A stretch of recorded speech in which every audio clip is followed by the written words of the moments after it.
There's an old saying in pediatrics: how many times do you have to introduce a savory food to an infant before they will accept it? Answer: median of 13 times. Mm, 13 times. How many times do you have to introduce a sweet food to an infant before they will accept it? once. Once. That's it.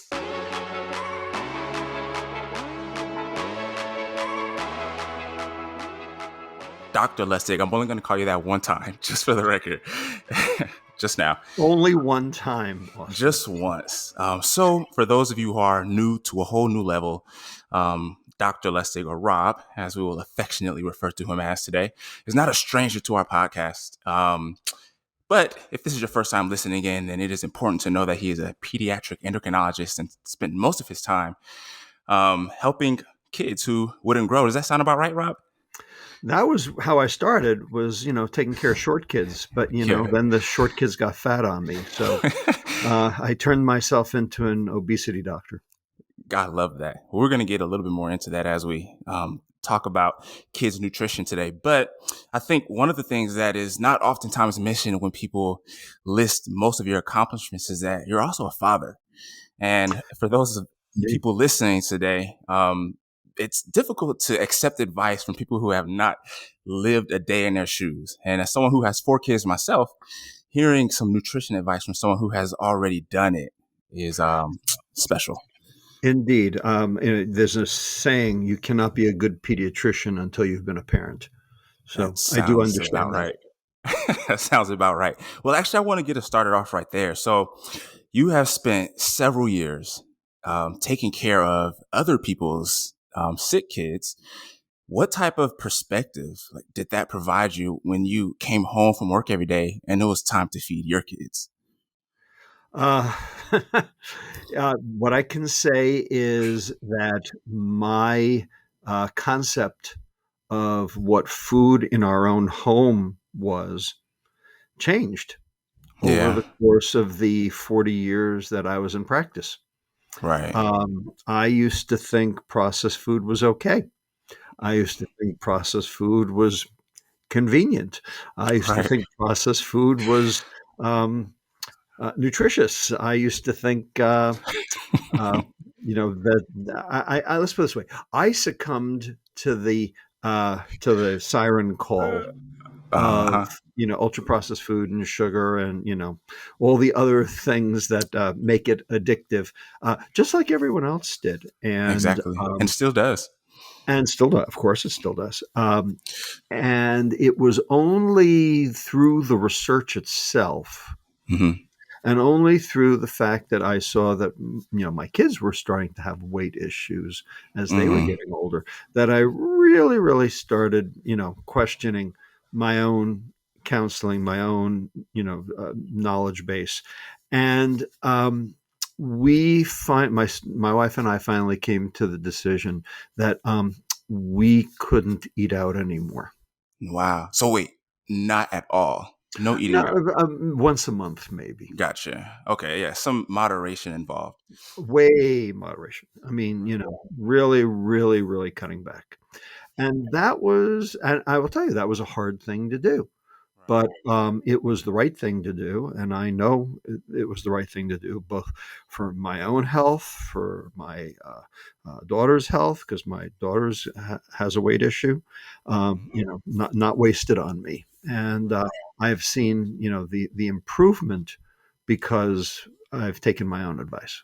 Gotcha. And I think that's one of the hardest things to do is to know better, but then to turn around and do better, especially when you have kids. Well, you got to walk the walk, and Exactly. talking the talk's one thing, and I Hmm. talk good talk, but you know, walking is a whole nother thing. And it was tough. I worked, I worked late. My wife is a pediatric nurse practitioner. She had plenty to do too, and it was easy to just sort of let somebody else do it for you. Right. And and we came to realize that that was ultimately not in our best interest. Exactly. Which brings up quote that I think I heard you say on the 10 lessons I learned before 50. I love that podcast. Anybody listening to this should listen. Thank you. But with that podcast, you said something at the beginning. You said that this is the first time that you were being tapped for your wisdom and not your knowledge. And I'm Right. hoping to get a lot of that today because I think there's obviously so much information out there. We are in the information age. Anything you want to know, you can find out on YouTube. or But anything or anything you don't wanna know, you can find on YouTube, and anything that's true or false can be found on YouTube, the and there's lines about have an gotten equal amount of false as there is true, so it's a it's a grab bag is what it is. it is. The lines have gotten quite blurred over the years. But over the past, I don't know, 30 years, the environment of our nutrition has changed. And on that podcast, you said that there are two diseases that exist now that didn't exist 30 to 40 years ago, and that in children, which are Right. type 2 diabetes and fatty liver disease. That's right. What's So going on? yeah, right, what's going on? And, this all happened on my watch, and, I had to figure it out. Um Bottom line, you go to the textbooks and you take a look, and type 2 diabetes was the disease of aging. Right.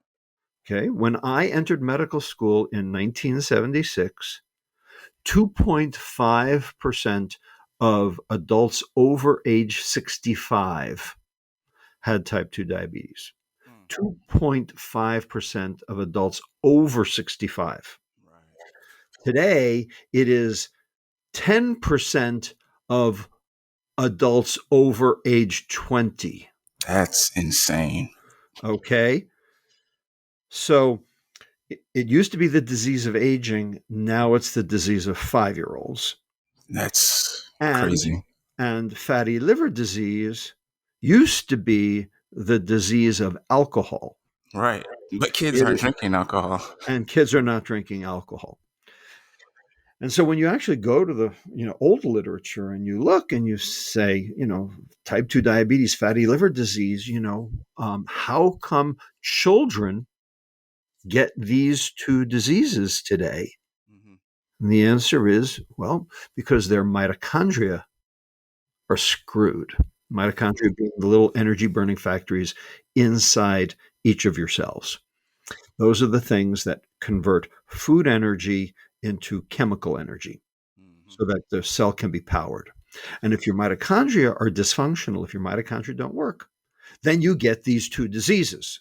So Right. what is that telling us? That's telling us that children are in some fashion exposed to something that is making their mitochondria not work. Right. Well, in the adult world, that was alcohol. But kids don't drink alcohol. Right. Yeah, but they consume sugar. And it turns out sugar and alcohol are metabolized identically by the Right. mitochondria. And so I put this concept together back in 2007 and gave a talk at the NIH and said, I think that the sugar is doubling as alcohol and causing this problem, and that's what's going on. And I gave this to an audience of toxicologists who know something about toxins. Right. And I said, I think sugar's a toxin. And they went ballistic, not because I was wrong, but because they realized I was right. And I've been saying it ever since. And the fact is, the more data we generate, the more clear that this is exactly what the problem is. Right. Sugar is a chronic, dose dependent liver toxin, poisoning mitochondria and leading to energy utilization dysfunction and leading to chronic disease. Which is, How else to say it? yeah, that puts it very simply, and it's quite tragic. Is that something? I think one of the common thoughts with parents is, well, my kids don't eat that much sugar, right? Well, they don't eat that much sugar identified as sugar. Exactly. Unfortunately, they eat, breakfast cereal. They Hmm. eat, toaster strudels. They eat salad dressing. They Right. eat, a host yogurt. They eat a host of things that are chock laden with sugar, Hmm. but aren't identified as such. And Right. so, in fact, the total consumption of sugar in children today is on the order of about 18 to 20 teaspoons of added sugar per day. And the American Mm. Association says that for children, you shouldn't be above 3 to 4 teaspoons of added sugar per day. So kids are basically getting 4 to 5 times the amount of this chronic dose dependent liver toxin than Yeah. they can metabolize. And so for the kids, there are several kids who can or are eating that much sugar. Let's say they're not obese. Or from the outside looking in, things look like they're going okay. Are they though? Are we seeing like cases where children are sick on the inside but look healthy on the outside? Absolutely. So I didn't identify this. This was identified by Dr. Jimmy Bell, a neuroimager at University College London. He described this phenomenon, which he called TOFI, TOFI, thin on the outside, fat on the inside. Hmm. Now, the thing people don't understand about obesity, and I'm very clear on this, and I'm doing my best to educate the medical establishment, but it's a tough slog, to be Right. sure. It's a tough crowd. Yeah, they are. There are count them, three separate fat depots in your body. Hmm. Now, obesity is when the obvious fat depot gets big. And Hmm. that obvious fat depot we call the subcutaneous, or the big butt fat, or the does this swimsuit make me look fat? That fat. Oh, by the way, never answer that question. Pro tip: that's never the answer that that's question. that's the wisdom we're looking for. Right? Do not never answer that question. All right. Turns out the subcutaneous or big butt fat may be cosmetically undesirable, but Mhm. it is metabolically inert. It is not what's causing chronic disease. Mhm. And you can store energy in that big butt fat up to the point where those fat cells swell so severely that it chokes off blood supply and they start dying. And when Mhm. they start dying, they leak. And when they leak, the macrophages, the, shall we say, cleanup crew cells, come in to sort of clean up the oil spill. Right. Okay. And then they release what are known as cytokines, which are inflammatory proteins, and they get the whole chronic disease thing going. Mhm. So it is true that at a certain point, you can store enough big butt fat Mhm. to lead to a problem. But the Right. reason you have big butt fat is so that you won't have a problem, Exactly. because that big butt fat is eminently expandable. Mhm. Okay. Maybe it won't get into a size 4 bathing suit, but it is, eminently expandable. All right. S- And without causing disease. Now, the second fat depot is not even related to what you eat. It is called visceral or Mhm. big belly fat. Right. And that's not because of um, food, that's because of stress, Mm. cortisol. Mhm. And the reason we know that is because you can take patients with endogenous depression, Mhm. okay?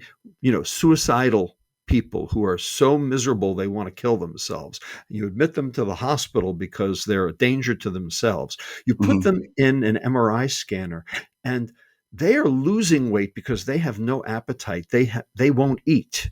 They're Mhm. losing weight, but they are gaining visceral fat. They are Mm. gaining big belly fat. Okay. So that second depot, it's more dangerous because it feeds the liver directly that visceral fat. Now, obviously, there are things you can make to make that visceral fat go even higher. Mhm. But the bottom line is Visceral fat is not dependent on your food intake. So with visceral fat and the fact that cortisol is what's causing it, is that something in your clinical experience? Is that something you were seeing in children? Oh, yeah, Wow. absolutely. Like Of nobody course. assumes that kids are stressed out. I say that my kids aren't stressed out. You don't have bills. You don't have You to know what? feed anybody. You know what? They have COVID instead. Right. All right. And Seriously. before they had COVID, they had adverse childhood experiences, Right. okay, which have been around since there have been children. Wow. Yeah. Okay. And so there are lots of reasons for visceral fat in children No kidding. related to stress. Yes, And that's kids not are more stressed today than ever before. what And are it's sad. does that show up in any way on the outside? Like, Sure, absolutely shows up with high blood pressure. mhm. Okay. We're seeing, kids with high blood pressure like crazy, Yeah. especially, unfortunately, African Americans. Yeah. Yeah. Why is that though?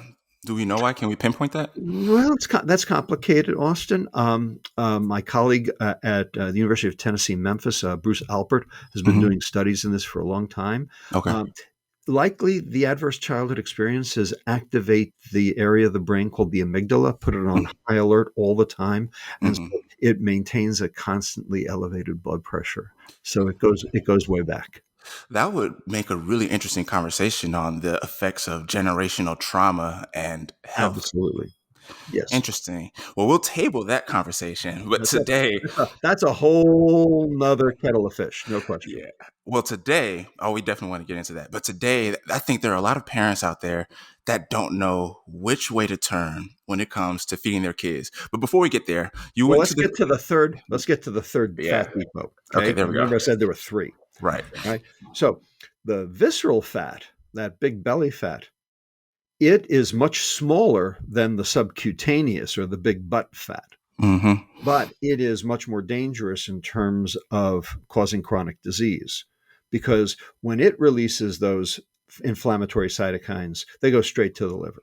Right. Now, the third depot, the fat, the liver fat in the Mm-hmm. liver.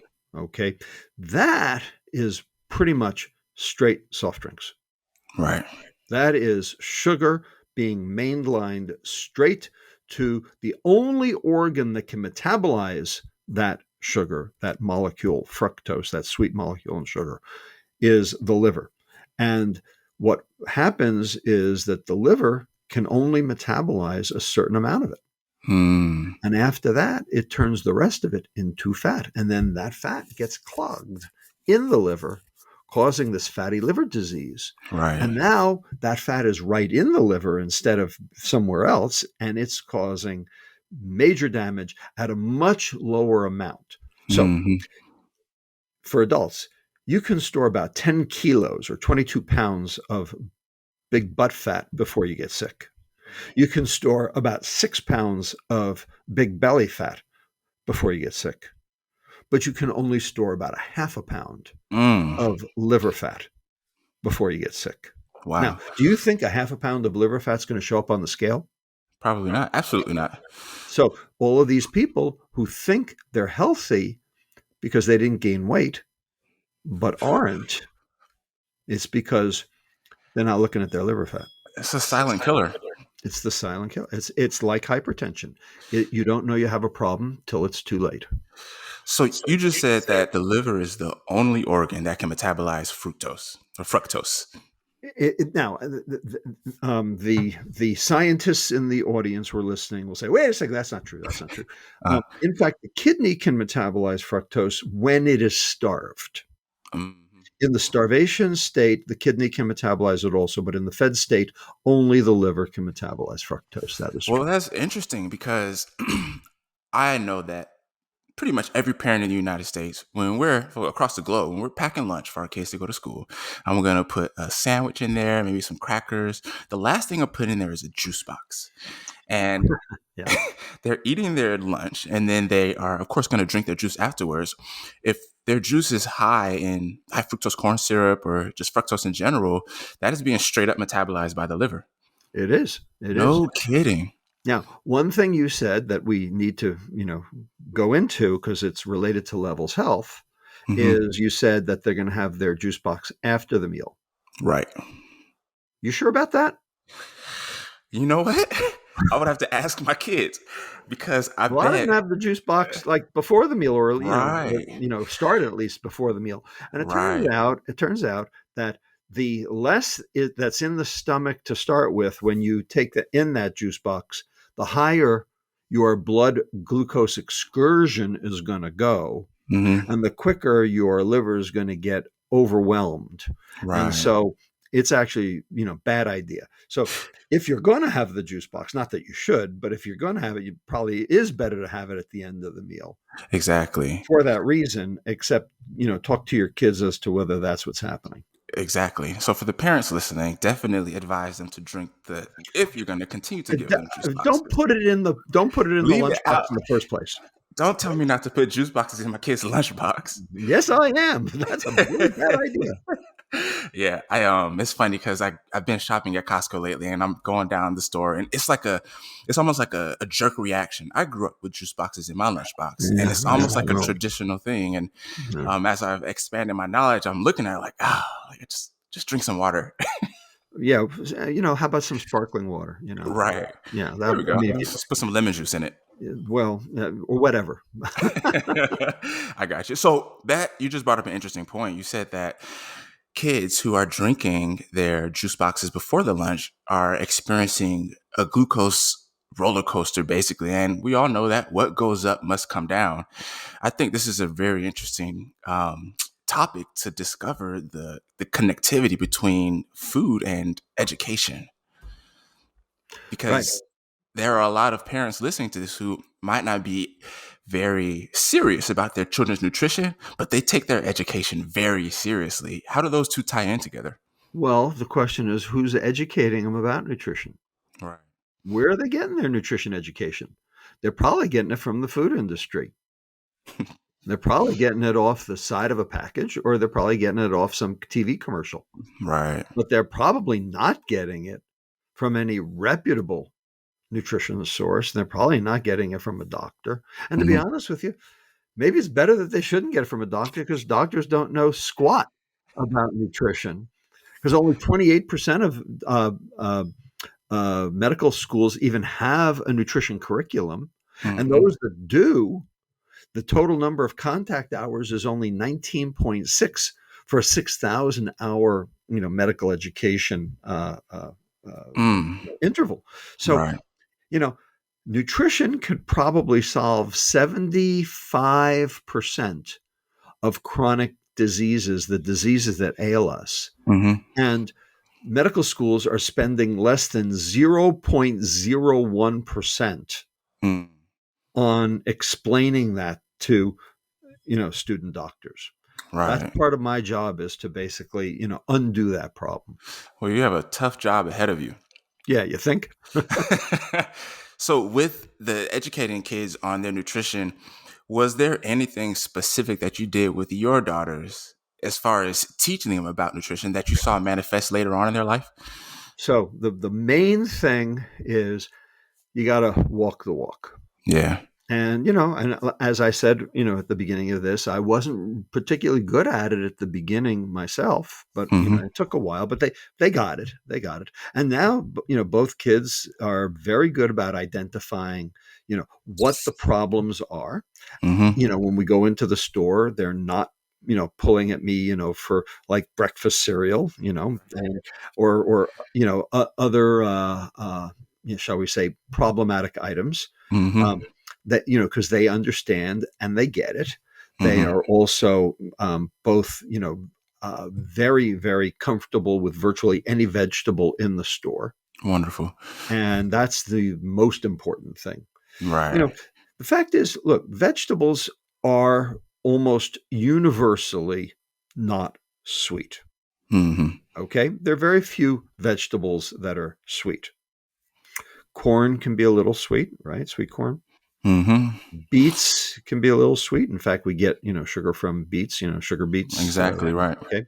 So there are some Hmm. vegetables that have some innate level of sugar. But for the most part, most vegetables are not sweet, in which case, then the tastes of those vegetables are not, shall we say, conducive to kids liking them Right. right off the bat, Right. right?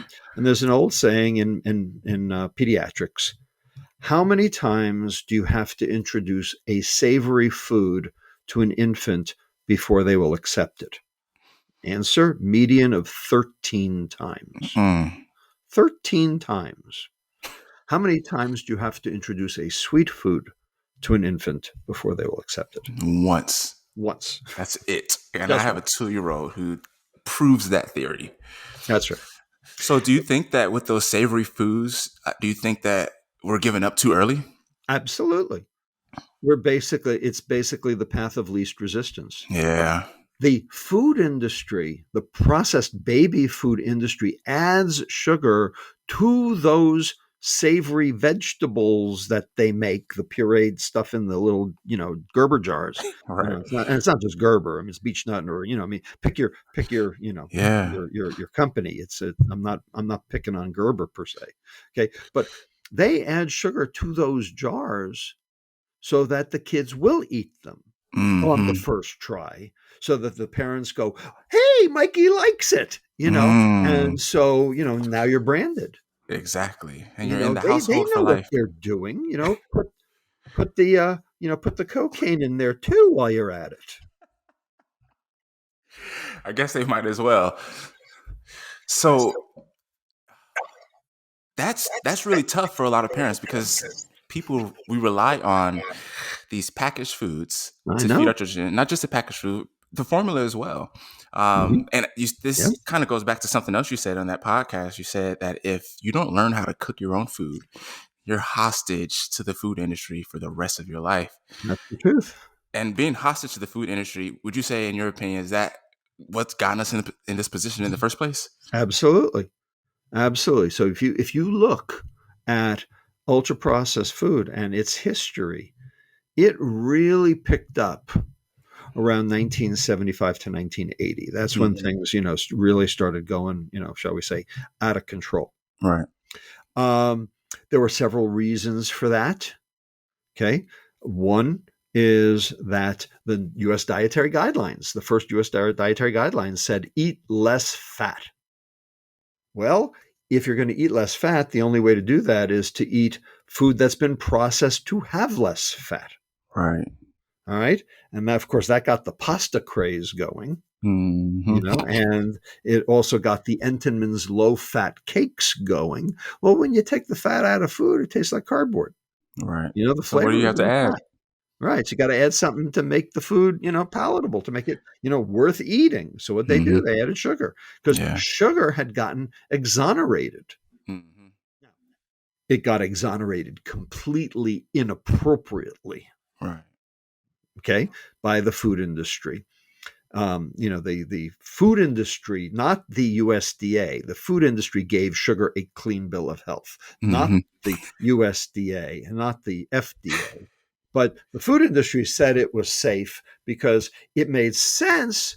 Because if you make food low fat, number one, you're creating a new class that you can sell, Hmm. because you can eat more low fat stuff. So now they got two, lines of food, Uh-huh. and they could add the sugar, which was cheaper than the fat. Okay.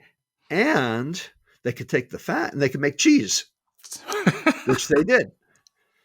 All right. So it's not like they just took the fat out and like dumped it. I mean, they turned it into cheese.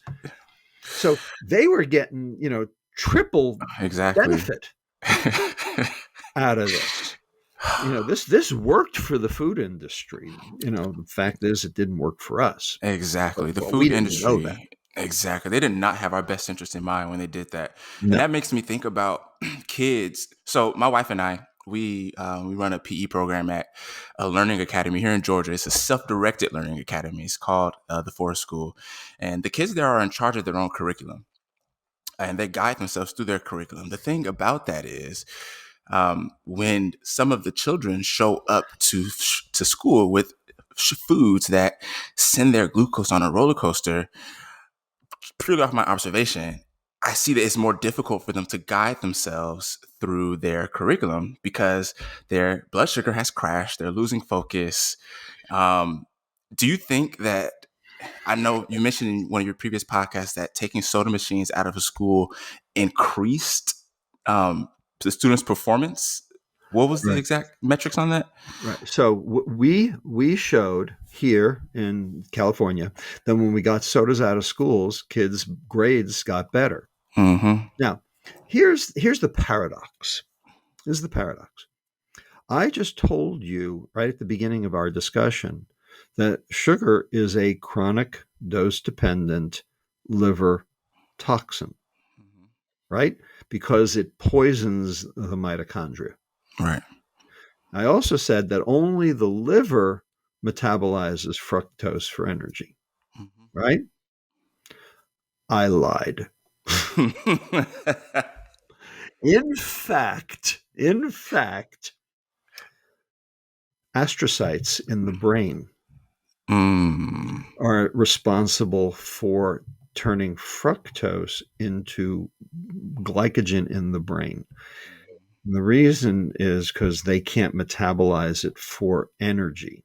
Right. Neurons don't use fructose, but astrocytes actually do. But what they do is the fructose gets in the way of a an enzyme in the Mm-hmm. brain called glutamine synthetase. Mm-hmm. Now, this is complicated. I'm going to do my best to explain it. There is a neurotransmitter in the brain called glutamate. Mm-hmm. It's like what accent is, right? Monosodium glutamate, right? And everybody got upset about glutamate because they thought it was actually harming people's brains. Glutamate is an excitatory neurotransmitter, and chronic glutamate oversignaling can cause neuronal cell death, and it can certainly cause abnormal behavior. Mm-hmm. Okay. So keeping your glutamate in check is probably a pretty good idea. Right. Now, glutamate can be converted to glutamine through this enzyme called glutamine synthetase. And glutamine synthetase is inhibited by fructose Mm. in those astrocytes. Mm. All right. Now, if you're not turning the glutamate into glutamine, the glutamine, by the way, turns out to be the substrate that the brain uses to make the other neurotransmitter in the brain called GABA, gamma aminobutyric acid, which is Mm-hmm. the calm down neurotransmitter. So you got Wow. so with fructose, what you end up with is more glutamate and less GABA. And so what you've got is you've got an excitatory neurotransmitter that is not offset by the inhibitory neurotransmitter. And so the fact is, it could cause, and we think it does cause, behavior issues, anger issues, irritability, and trouble concentrating. And that would explain a correlation between the rise in chronic illness and the rise of being diagnosed with ADD or ADHD or other personality. Absolutely. Yikes. Indeed. Now, the food industry say, well, wait a second, but sugar's energy. It's Yeah. helping your mitochondria, but it's not. Mm. Okay. Yes, if you put it in a bomb calorimeter, it will explode at 4 calories per gram. That's Mm. true. But your brain's not a bomb calorimeter. Okay. And if it's inhibiting mitochondrial ATP production, then you are actually depriving your brain of the chemical energy it needs to operate. Mm. And those excitatory neurotransmitters are going great guns. So Yikes. you are actually putting your brain at a major disadvantage. Disadvantage. Yeah. So the food industry says quick energy, and that's not quite true. It Exactly. is energy if you burned it in a fire. It is not energy if you burn it in a brain. So This is part of, why understanding nutrition is so important. Very important, which brings me to the next question. So I'm a father. Let's just say I'm a random father, the average father You you in a are not you are not exactly random, Austin. okay, well, I'm not random to you. But let's say we're speaking of a random father in America and his kids are addicted to sugar, but he Yeah, wants to do better. What's the first step? right. So the thing that people do not understand is that sugar is addictive. Yeah. That fructose molecule is addictive in the same way alcohol is addictive. Now, it's not addictive in everyone, Mm-hmm. just like alcohol is not addictive in everyone. Right. All right. 40% of Americans are teetotalers, won't touch the stuff. 40% are social drinkers, can pick up a beer and put it down. I went out with a bunch of friends yesterday and had a beer and put it down. Right. No big deal. Okay. But, 20% of adults have an alcohol problem. 10% are binge drinkers and 10% are hardcore alcoholics. Yeah. That's what the data show. All right. Yikes. Now, what distinguishes the people who are alcoholics from the people who are social drinkers? We still don't know. Mhm. Okay. No one's figured out what the genetics of that is or what the environmental cues for that are yet. We just Right. know that some people are and some people aren't. Mm-hmm. Well, likely the same is true for sugar. Mm-hmm. So there are kids who are going to be social sugar eaters, and there are going to be other kids who are going to be sugar addicts. Mm-hmm. And what is it that, leads to one kid being one and one kid being the other? We still don't know. We Right. don't know what those issues are. One thing we know is that stress is a major one. Mm. Okay. And whether it's the adverse childhood experiences, laying down, altered neural circuitry early on, or, is it cortisol metabolism? We just don't know yet. What Right. does that? We do know that, the more stress you're under, the more likely you are to be a sugar addict. That we do know. That's insane. So let's say your kid is a sugar addict. Mm-hmm. Okay. And most parents should know that. Right. Okay. The food industry will tell you, oh, there's no such thing. Even some scientists will tell you there's no such thing. But I've written papers and papers, and so have my colleagues. If you have any questions about this, you should pick up Nicole Avina's books, Why Diets Fail. Mm. In terms of understanding the whole concept of sugar addiction, there are a lot of books on sugar addiction now. There are a lot of people on this train Mhm. right now. Okay. Um, anyway, uh, what can you do? What can we do? Right. So that's the question. So a lot of people say, well, let's try diet sweeteners. Mm-hmm. That's one option. Okay. Now, are diet sweeteners good? Are they? Well, that's a question. Are they? Do we know? So I used to say we didn't know, but actually we sort of do know now. Mm. Here's what I can say. The toxicity of one Coca-Cola equals the toxicity of two Diet Coca-Colas. Mm. Half as bad. Right. Okay. Now, half as bad does not mean good. Right. It means half as bad. Right. Now, the bad thing is that because people say, oh, but it's no calories, then they can have 5 Diet Coca-Colas. Yeah. So it ends up being worse rather than better. Mm. So you say, wait a second, but there's no fructose in that Diet Coca-Cola. That diet sweetener is not fructose, is not being metabolized for calories. It's not even affecting glutamine synthetase. Why should it be a problem? Mm-hmm. And the answer is now we have the data to show that these diet sweeteners actually cause changes in the intestinal microbiome. They cause changes in the bacteria in the intestine. They That's a cause pretty big deal. inflammation. They cause inflammation in the intestine by themselves. Mm.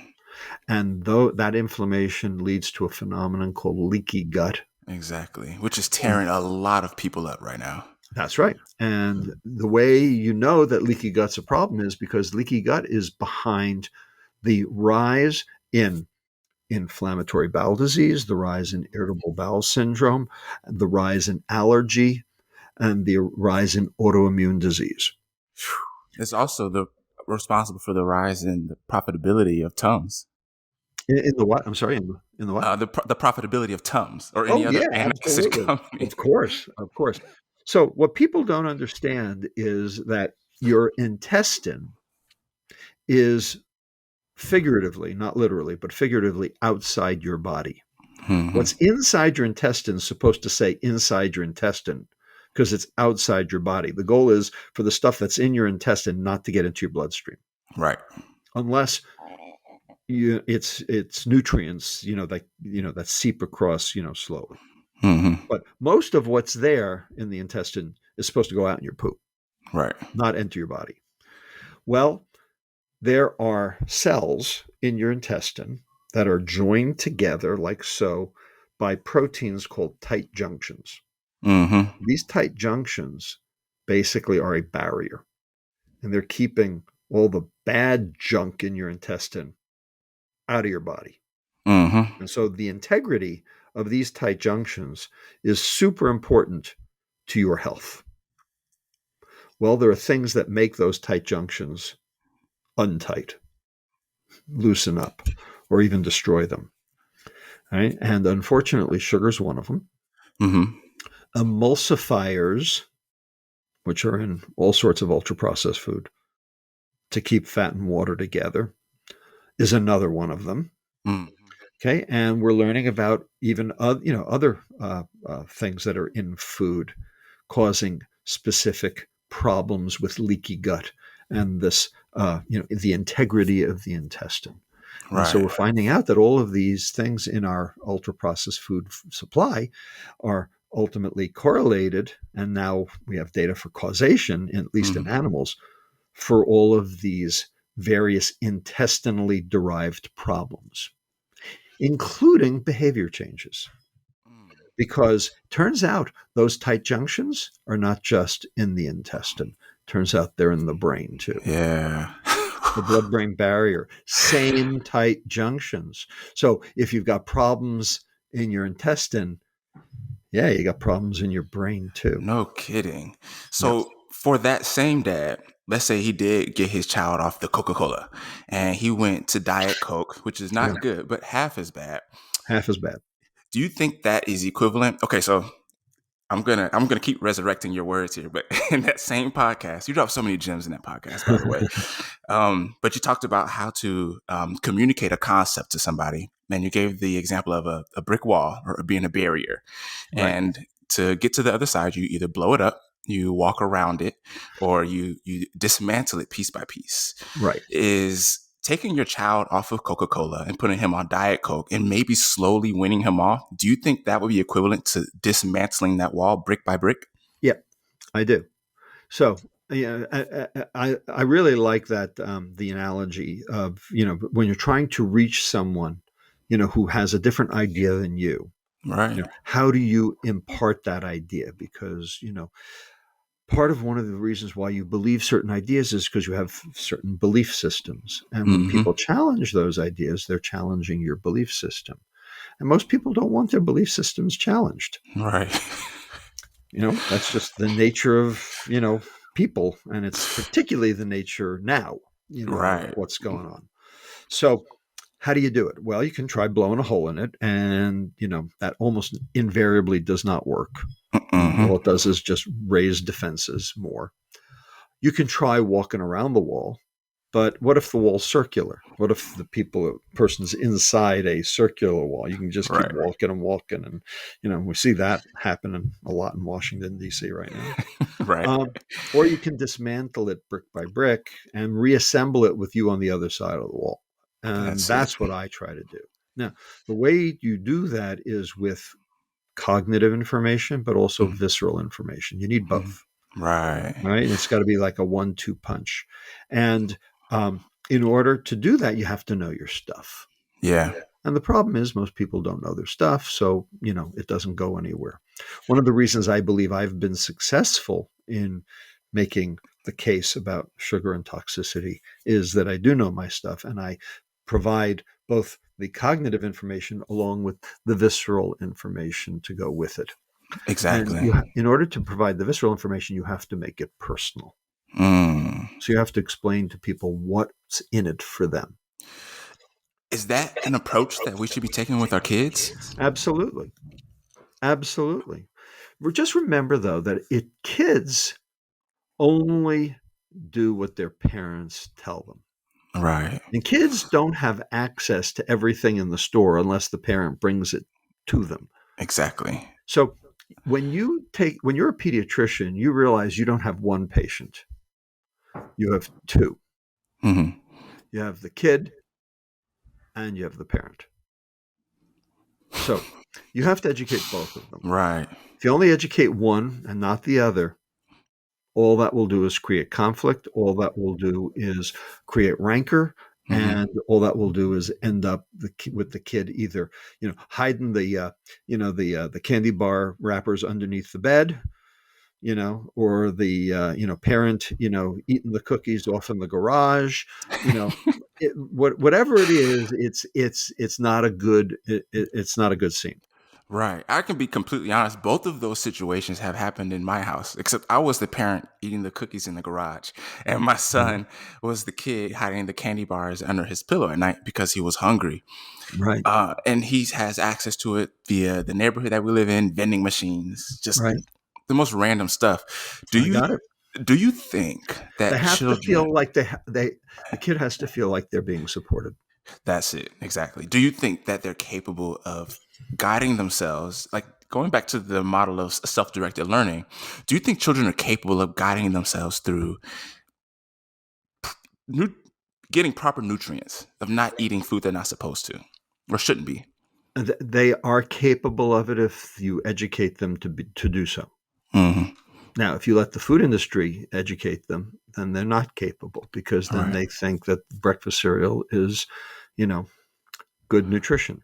Right. It requires, uh, uh, uh, it requires being exposed early on. It Hmm. requires understanding, from a very early age. It requires a, love of savory food. Hmm. Okay, which means that you have to start very early. You may even Right. have to start, in utero before Hmm. the baby's even born. There's some data out of the Menel Chemical Sensus Center in Philadelphia that suggests that actually what the mother eats determines the baby's taste buds. Mm. That's cool. So, it may be that you're a sugar addict before you're even out, Right. and in which case, like all bets are off. So Exactly. these are complex things, and what it means is that you can't just change kids' food. You got to change, you know, all The our food, parents. and the Exactly. parents have to understand why you're doing that. And the thing is, when you explain to people why you're doing things, Mhm. usually they go along and they give you license to do so.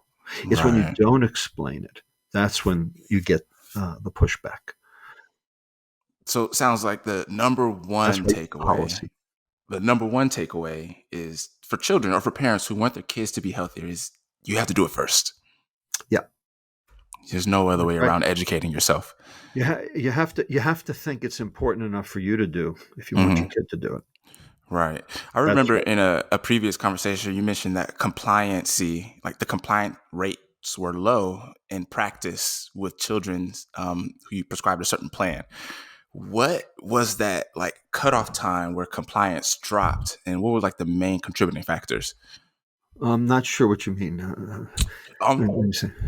in your pediatric with endocrinology In the practice, clinic, yeah, in the okay, clinic. yeah, I'm sorry, yeah. we studied our program, and basically, if the kids were big sugar consumers, for in the terms of in terms of sugar sweetened beverages, Hmm. okay, then basically all the other things we did in clinic didn't work. Didn't work. Okay, Okay, and the reason was because those mitochondria were being poisoned. So, exactly.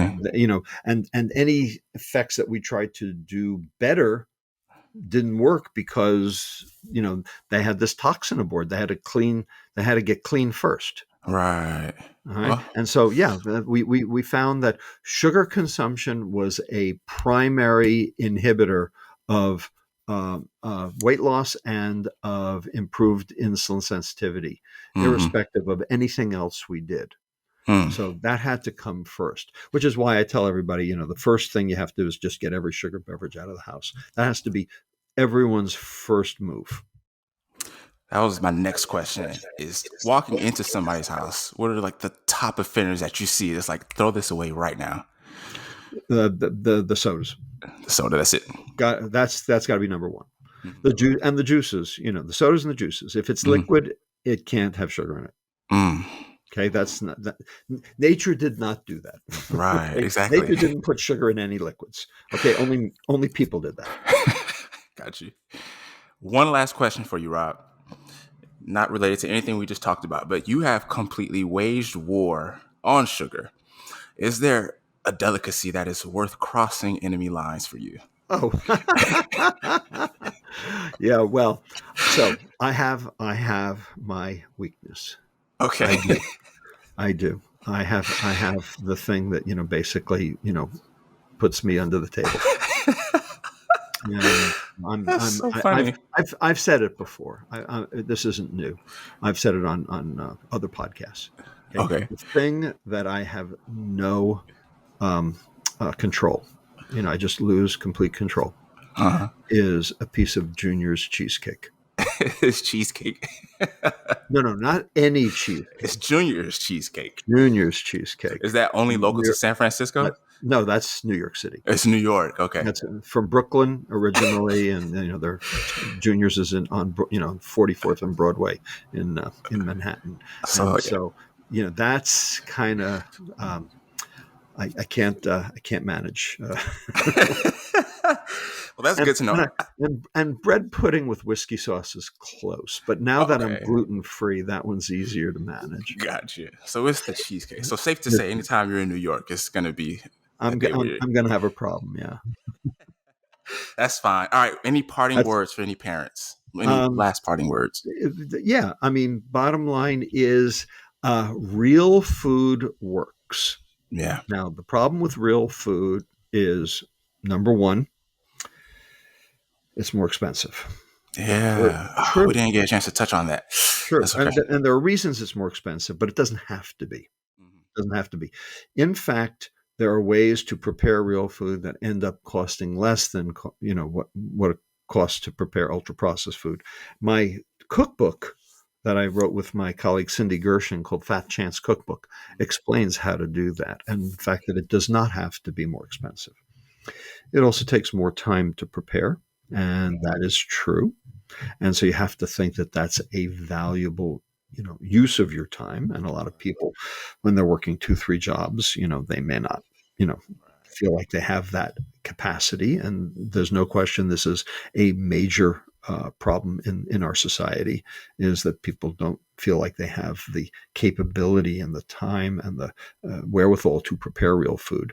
Again, if you're well, I can say is if you don't know how to cook, you're hostage to the food industry for the rest of your life. Is that really what you want to do? Are you really going to abdicate your health and your pocketbook to them? Is that what you want? All right. Um, so real food is not cool, Right. It's not. except it's becoming cool. In Mhm. fact, there are several countries now that have actually banned marketing of junk food to children on TV and in print. And I think that's amazing. Chile has done that, for example. Um, and obviously, ultra processed food lasts longer. Right. That's true. Yeah. Think about that though for a minute. The Why does it reason last ultra longer? processed food lasts longer is because the bacteria can't chew it up and make it rancid. Mm. That's true. But wait, bacteria and mitochondria are the same. Mm. In fact, our mitochondria are refurbished bacteria. The reason that the bacteria can't chew up the ultra processed food is because it causes bacterial dysfunction. Right. Well, Yikes. the reason that the ultra processed food causes our disease is because It's causing mitochondrial dysfunction for the same reasons. Mm, So it is exactly why the bacteria can't digest the food, is exactly why you shouldn't be eating it. mm, And when you realize that, oh yeah, I've seen soda go flat, but I've never seen it go rancid mhm. because no bacteria will grow in there. Right. When you start realizing that's the reason ultra processed food lasts around, stays around longer, you start to realize I don't want that in my body. Yeah. If it can't break down outside of your body, That's right. Then why would you want it to be breaking down inside your body? and why would you want it to be breaking down inside of your kid's body? Exactly. So that to me is a huge, sort of aha moment, when people can wake up and say, yeah, right. Don't do that. Like, why would you want to put stuff that you know, damages bacteria, damages mitochondria in your body? Why would you do that? They just have to know first. They have to know, right? And I That you think have to that when educate. most people know, they would make the decision to do better. That's right. Well, we're at least counting on it. Rob, as always, it's a pleasure speaking to you. Always a Um, pleasure, Austin. Thank you for the masterclass. And we hope that parents out there, the top takeaways here, get the juice out of the house and cook real Indeed. food because it works. Real food works, processed food doesn't. That's it. It's just that simple. Processed food is poison. Real food is food. Processed food is poison. I love it. Sounds good. All right, Rob, thanks so much. I'm going to end the recording. And yeah, hopefully we do this again and talk about some more stuff. You bet.